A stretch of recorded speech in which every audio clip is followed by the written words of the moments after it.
Hi everyone, this is Veronica और आज हमारा लेक्चर 3 है ना, जो हम इकोलॉजिकल कॉन्सेप्ट्स कर रहे हैं। 10 मिनट में I am trying to explain you the basics of environment and ecology. और जैसे मैंने बोला, अपना स्टार्टिंग कोर्स में लॉन्च करूँगी। प्राइस मैंने डिसाइड कर लिया, प्राइस विल बी 15,999।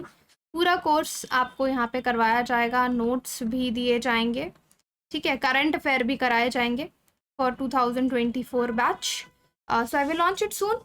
तब तक हम ये जो फ्री वाला इनिशिएटिव है इसको कवर करते हैं, इकोलॉजिकल कॉन्सेप्ट्स का। आप मेरे सोशल मीडिया पे कहीं पे भी मुझसे कनेक्ट कर सकते हैं for your queries, because I feel together we can make a huge difference. बाकी प्रॉक्सी ज्ञान, दिस इज़ माई वेंचर। इस यूट्यूब पे आप इसको देख रहे हैं। प्रॉक्सी ज्ञान को अपने फ्रेंड्स के साथ शेयर कीजिए। मुझे इससे ज़रूर एनकरेजमेंट मिलेगी, ताकि मैं आपके लिए और भी बेटर कंटेंट, बेटर एडुकेटर्स इस चैनल पे ला सकूं, जो लोग स्टूडेंट्स के लिए काम करें। आई वांट दोज एडुकेटर्स जो स्टूडेंट्स के लिए काम करना चाहते हैं। So let's see where we land. So importance इसकी, जैसे मैं आपको हमेशा बोलती हूँ, प्री में कॉन्सेप्ट्स का बहुत इंपॉर्टेंस है। देखिए, कॉन्सेप्ट्स के बिना आप कोई भी क्वेश्चन सॉल्व नहीं कर सकते, उसको लिख नहीं सकते। So concepts are very important. So ecosystem and all, ये मैंने आपको पढ़ाया था। Now I wanted to teach you is about ecotone. अब दो टर्म्स होती हैं, एक टर्म है इकोटोन, एक टर्म है इकोक्लाइन।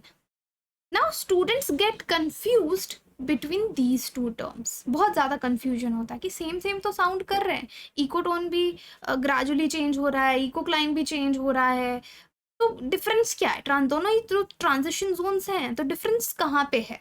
I will teach you today. इससे पहले हमने एनवायरनमेंट क्या है, हैबिटेट क्या, नीश क्या है, सब डिटेल में डिस्कस किया है। हैबिटेट एनवायरनमेंट में क्या फ़र्क है, एनवायरनमेंट इकोसिस्टम में क्या फ़र्क है, राइट? तो पुराने वाले 2 लेक्चर्स भी देख लीजिएगा। ना इकोटोन, ये बाउंड्री है, या आप ट्रांजिशन जोन समझ सकते हैं दो इकोसिस्टम्स के बीच में। दो इकोसिस्टम्स माने, एक आपका लैंड इकोसिस्टम है, लैंड है एक तरफ, और एक तरफ पानी है, समुद्र शुरू हो गया या कोई रिवर शुरू हो गया, ठीक है, लेट्स से ओशन, राइट? पानी शुरू हो गया, एक्वाटिक इकोसिस्टम शुरू हो गया। अब ऐसा नहीं है ना एकदम लैंड खत्म हुआ और पानी शुरू हो गया, ऐसा तो नहीं होगा ना कि एकदम एकदम शार्प बाउंड्री आएगी और चेंज हो जाएगा। नो, देर इज ट्रांजिशन, मतलब धीरे धीरे धीरे चेंज होना शुरू होगा, ट्रांजिशन होने शुरू होगी, तो उसको हम इकोटोन बोलते हैं। यहाँ पे आप देखेंगे इकोटोन में flora and fauna, plants and animal species धीरे धीरे चेंज होने लगेंगे। लेकिन ये वो एरिया होता है इकोटोन जो वहाँ पे बहुत सारी डिफरेंट वेराइटी स्पीशीज की आपको मिलेगी। So this is the transition between the two ecosystem. ये लाइन नोट कर लीजिए। और इनका इन्वायरमेंटल इंपॉर्टेंस है, तो बताओ लैंड और ओशन के बीच में क्या इकोटोन आता है? फॉर एग्जाम्पल वेटलैंड्स, है ना? तो वेटलैंड्स क्या है? इकोटोन है। ना ही वो टेरेस्ट्रियल इकोसिस्टम है, ना ही वो एक्वाटिक इकोसिस्टम है। That is a wetland ecosystem, that is an ecotone. Okay, वो इकोटोन है। तो नेचुरल है कि लार्ज वेराइटी ऑफ स्पीशीज, ज़्यादा फाउना एंड फ्लोरा यानी प्लांट्स एनिमल्स, यहाँ पे वेराइटी आपको ज़्यादा क्यों मिलेगी? क्योंकि यहाँ पे लैंड के स्पीशीज भी हो सकते हैं, यहाँ पे वाटर एक्वाटिक स्पीशीज भी हो सकते हैं। दोनों इन्फ्लुएंस्ड हैं दोनों इकोसिस्टम से, लैंड और एक्वाटिक, इसलिए you will find more variety in ecotone. तो आई होप इकोटोन आप नहीं भूलेंगे। तो look at this picture, very beautiful representation of an ecotone. Transitional region between two adjacent ecosystem, तो एक तरफ आपको लैंड दिख रहा है, एक तरफ पानी दिख रहा है। तो ये देखिए, यहाँ से ट्रांजिशन धीरे धीरे धीरे धीरे शुरू हो रही है। ट्रांजिशन इकोसिस्टम में you will find frogs, you will find turtles, tortoises, ठीक है, marshland, wetland, all these areas are example of ecotone. तो इकोटोन आपको समझ में आ गया। Similar term is ecocline. Ecocline क्या है फिर? ये भी सेम, आप इसको रिप्रेजेंट ऐसे ही करेंगे कि एक तरफ लैंड है, एक तरफ वाटर है, मतलब कोई भी दो इकोसिस्टम है। फॉरेस्ट और ग्रासलैंड का एग्जांपल भी ले सकते हैं, डेजर्ट और लैंड का एग्जांपल भी ले सकते हैं, अलग अलग दो इकोसिस्टम्स का एग्जांपल लीजिए। ये भी कह रहा है कि धीरे धीरे ग्रेजुअली चेंज हो रहा है, लेकिन यहाँ पे वहाँ पे हम फ्लोरा फाउना की बात कर रहे थे, हम एरिया की ट्रांजिशन की बात कर रहे थे, यहाँ पे हम फिजियोकेमिकल प्रॉपर्टीज की बात करेंगे, ठीक है? कि एक इकोसिस्टम से दूसरे इकोसिस्टम में जहाँ पे कोई शार्प बाउंड्री नहीं है, हमें कुछ इन्वायरमेंटल ग्रेडियंट दिखेगा, वहाँ पे कुछ चीज़ें एबायोटिक फैक्टर्स चेंज होती हुई नजर आएंगी, दिखेगा। या तो हाइट में फ़र्क आ रहा है, ऐसे ऐसे नीचे जा रहा है या ऊपर जा रहा है, टेम्परेचर में फ़र्क दिखेगा, धीरे धीरे टेम्परेचर चेंज हो रहा है, ऐसा नहीं कि एकदम से 20 डिग्री और एकदम से 40 हो गया, नहीं, धीरे धीरे धीरे चेंज होगा। सैलिनिटी कंडीशंस, अगर कहीं पे नमक कम है, सेलाइन कंडीशंस कम है, तो जैसे समुद्र की तरफ धीरे धीरे जाएंगे तो सेलाइन कंडीशन इंक्रीज होती जाएंगी, सैलिनिटी इंक्रीज होती जाएगी, डेप्थ इंक्रीज होती जाएगी या डिक्रीज होती जाएगी। So we talk about these abiotic factors which slowly gradually changes, तो वो इकोक्लाइन है। ओके, आई होप दोनों में फर्क आगे फिर से बताऊंगी तो आपको ये इकोक्लाइन और इकोटोन समझ में आया होगा। Now there is an effect जिसको हम बोलते हैं एज इफेक्ट, एज स्पीशीज।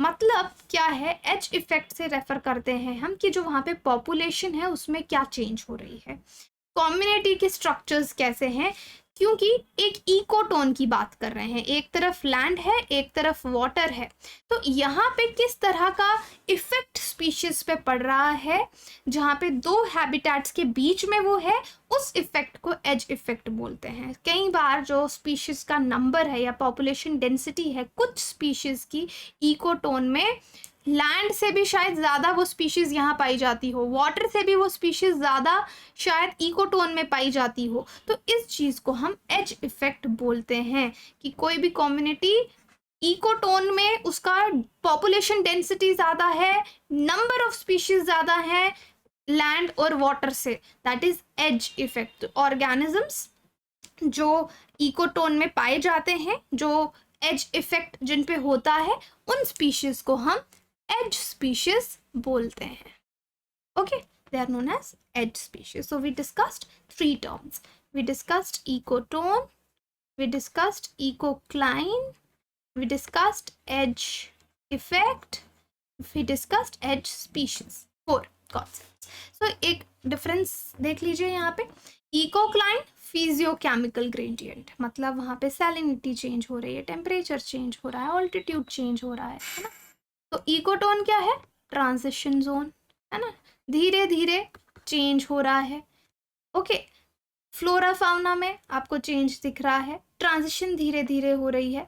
तो यहाँ पे आप इकोक्लाइन को कैसे डिटर्मिन करेंगे कि ये इकोक्लाइन है, उसके फिजियोकेमिकल फैक्टर्स देख के, टेम्परेचर देख के, ह्यूमिडिटी देख के, रेनफॉल पैटर्न देख के, और ट्रांजिशन में आप इकोसिस्टम्स को देखेंगे कि वो उसके बीच का एक चेंज है, इन्वायरमेंटल कंडीशंस और एग्जांपल्स।